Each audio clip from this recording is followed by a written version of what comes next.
Hey guys, today we're going to be taking a look deeper into calorimetry. So in the last video I introduced you to the idea of calorimetry, and today we're going to look at a specific type of calorimetry known as specific heat calorimetry. We're also going to focus in this video on the types of errors that we might see in a calorimetry laboratory setup. So in calorimetry we're going to utilize the variable Q to represent heat.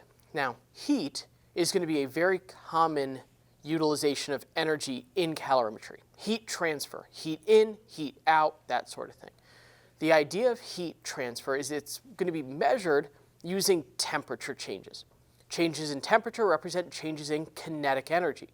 And kinetic energy can be changed through either the transformation of energy in the form of kinetic energy to potential energy, or simply in the transfer of kinetic energy from something that has higher kinetic energy into something that has lower kinetic energy.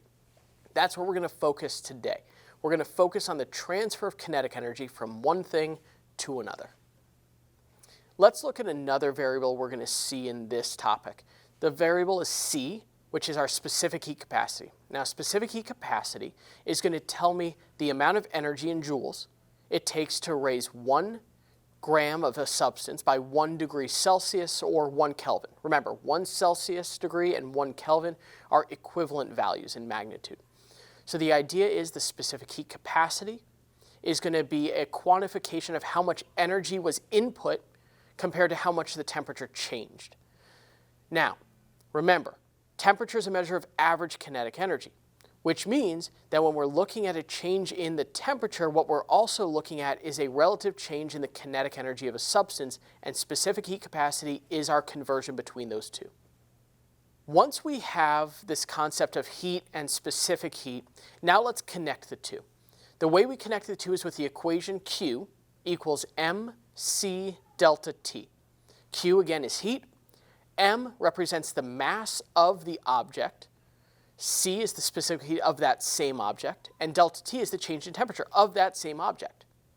Now if you look at our equation's units, mass is going to be in grams, change in temperature is going to be in degrees Celsius or Kelvin, and our specific heat units are joules per gram degrees Celsius or joules per gram Kelvin. What this means is that if we look at the overall sum of units or multiplication of units across this, we result in just a unit of joules or energy in the form of heat.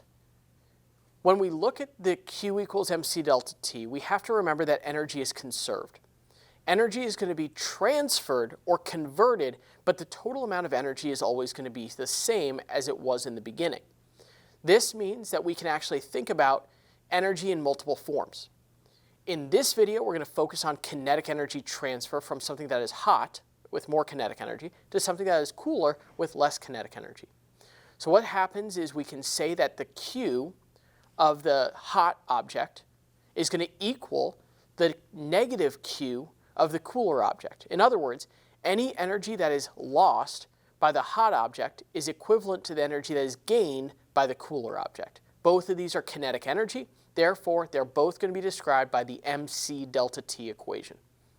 That means mc delta T of our hot object, in other words the change in kinetic energy of our hot object, is equal to negative mc delta T of our cooler object. In the future, we're going to focus on system and surroundings. In this case, we can think of it as hot object, cold object. However you want to refer to it is totally up to you, but just understand that heat gained by one thing is equivalent to heat lost by another. What this means is that we can actually collect experimental data to be able to determine the specific heat capacity of something that we might not know. All we have to do is be able to plug in all the other variables. So if we know the mass and the change in temperature, and then of the other substance, the mass, the change in temperature, and its specific heat, we can use those in our mc delta T is equal to negative mc delta T to solve for the unknown specific heat. In terms of experimental technique, we use a calorimeter to perform this function. Calorimeters, remember, are those closed systems where we are measuring the change in temperature of the content of the calorimeter. We will refer to this in most circumstances as the surroundings. In this situation, what we have to remember is that we're simply adding something hot into something cooler, so we need to be able to separate the two into separate ideas. One, the hot thing is losing energy, whereas 2, the cool thing, is gaining energy.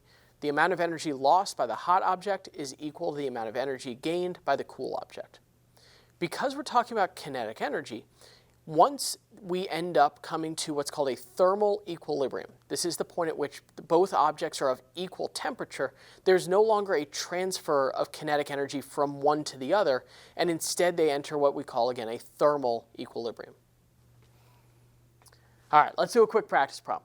Now, in the first practice problem we're going to do here, we've got 200 milliliters of water at 20 Celsius, 50 grams of an unknown substance at 60 Celsius.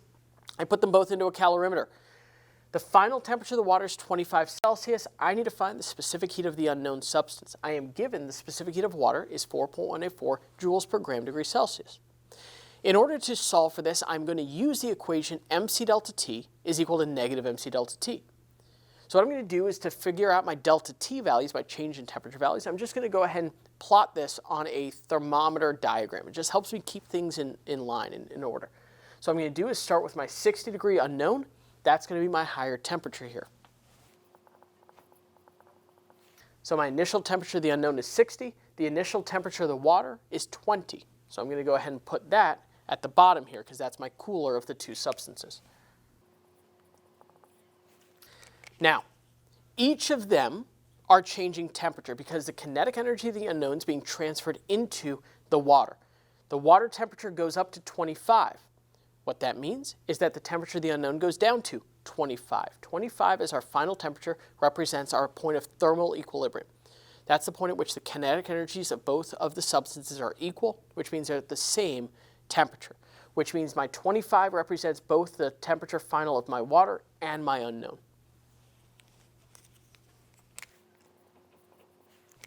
So, if water goes from 20 to 25, the change in temperature of water, or delta T, is equal to temperature final minus temperature initial, which in this case is a positive 5 degrees Celsius.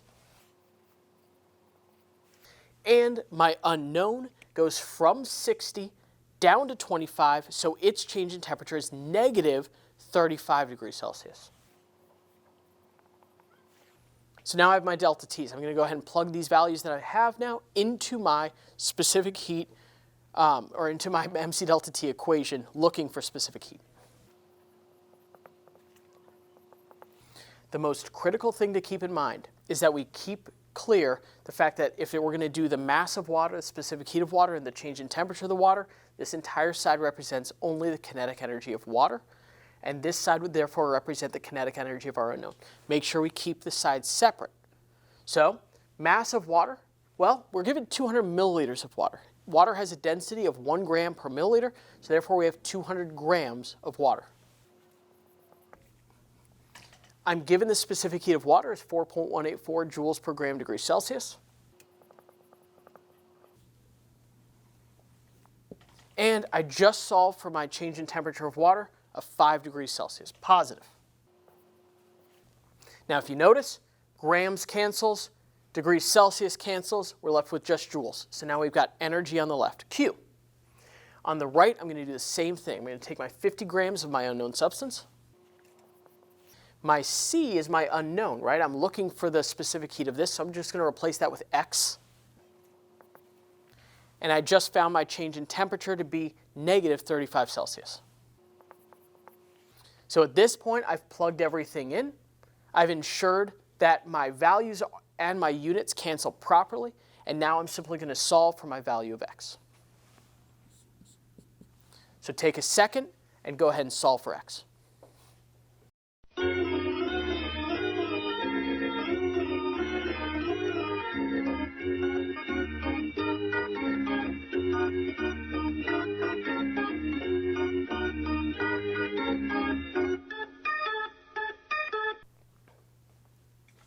So in the end, you should have gotten a value where X equals 2.39 joules per gram degrees Celsius. That represents the specific heat of my unknown substance.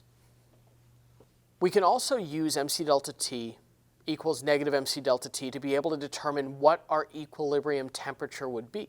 So in other words, if we had the masses, the specific heats, and the initial temperatures of both of our two substances, we could use this calculation to be able to determine at what temperature would they find their equilibrium. This allows us to then be able to determine if there's any experimental error going on. If our value that we experimentally obtained does not equal the theoretical value, that would be explained by some form of experimental error. Let's do another practice problem. In this situation, we have 200 milliliters of water at 20 degrees Celsius, we have 60 grams of copper at 80 degrees Celsius, and I combine them in a calorimeter. I've got the specific heat capacity of my water and the specific heat capacity of my copper, and I need to figure out what the final temperature is going to be. So the first thing I'm going to do is go to my thermometer, identify where my initial temperatures are, figure out where my final equilibrium temperature is going to be, but I'm going to have to use some math to get there. So let's just set this up first.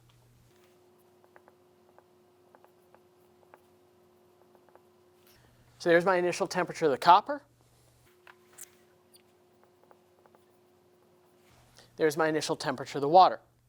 Remember, thermal equilibrium means they're going to come to the middle, but not necessarily directly in the middle. They're going to come somewhere in the middle based off of the kinetic energy that is transferred from the copper into the water. So what we need to do is figure that out. So we're looking in this case for my change in temperature leading to a final temperature value. Now that we know we're looking for our final temperature, let's go ahead and figure out how to get there. What I'm going to do is I'm going to start with my equations. MC delta T is equal to negative MC delta T. Now the most important thing to remember is that this would represent the kinetic energy change of one substance, and this would be the kinetic energy change of the other. Because of the fact that the water is increasing in temperature, generally speaking, I like to say that this is going to be of the water because the delta T is going to be positive, so it's just going to be positive across. Because the copper is losing energy, I like to have that as the negative. But in the end, it doesn't actually matter where you put it as long as you put negative in front of one or the other. So what I'm going to do is I'm going to replace the mass here with the mass of water. 200 milliliters of water. Water has a density of 1 gram per milliliter, which means 200 grams of water. Specific heat of water, I'm given at 4.184 joules per gram degrees Celsius. And my delta T. Now this is where things you need to be very careful for. My delta T, I know my initial temperature, but I don't know my final temperature. My delta T of water is going to be equal to the final temperature minus this initial temperature 20.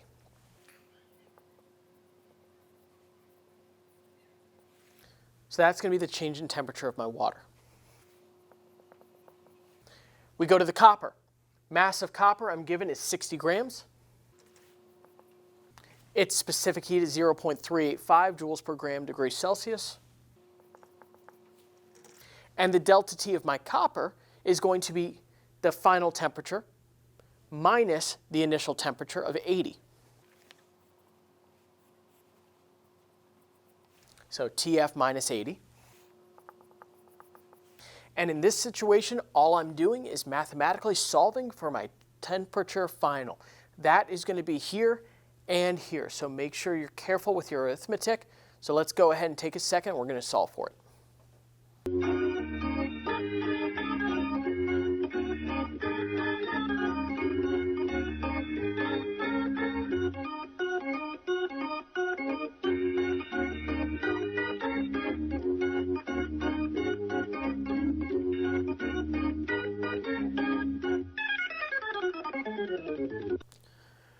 So when we solve for our final temperature, we end up with a value of 21.61 degrees Celsius.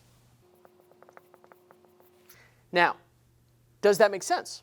Well, the specific heat of water is over 10 times that of our copper. So we would expect the change in temperature of our water to be dramatically less than that of our copper because it takes less energy to change copper by a degree than it does to change water by a degree. So when these two come to a thermal equilibrium, even though I show my temperature final here in the middle, the reality is that temperature final is much, much closer to that of water because water has a much higher specific heat capacity. Now, in most of our discussions and calculations, we assume that the calorimeter themselves are perfectly secure and sealed. That means that no energy gets in, no energy gets out. Energy is transferred simply from one object to the other, and there's no energy going anywhere else. Problem is, it's not always the case. For instance, if I have a hot cup of coffee on a cold day, I reach for my cup of coffee, it's going to feel hot. The reason for this is because it's not a perfect insulator. Some of the energy from the liquid in the coffee cup might actually get out into the surroundings, which would include my hand and the air around it. This means that the energy transfer is not necessarily perfect. What would end up happening as a result in any imperfect calorimeter is the change in temperature is a lower magnitude than you would expect it to be. If the coffee cup calorimeter is heating up, some of that energy could escape out into the surroundings. If the coffee cup calorimeter is getting cooler, then some energy of the surroundings might actually escape into the coffee cup. For instance, if I had iced coffee, I grab the cup, it feels cold. That means some of the energy from my hand is going into the coffee cup itself. So be aware, this is a very common source of error, the idea of an imperfect calorimeter, but one that you absolutely need to be aware of. So that wraps up today's video. Today we went into details of how to do calorimetry type problems using specific heat calorimetry. I'd like to thank Parsa Masomi and Jacob Grassi for writing, filming, and editing this video. I'd like to thank you guys for watching it, and I'll see you in the next one.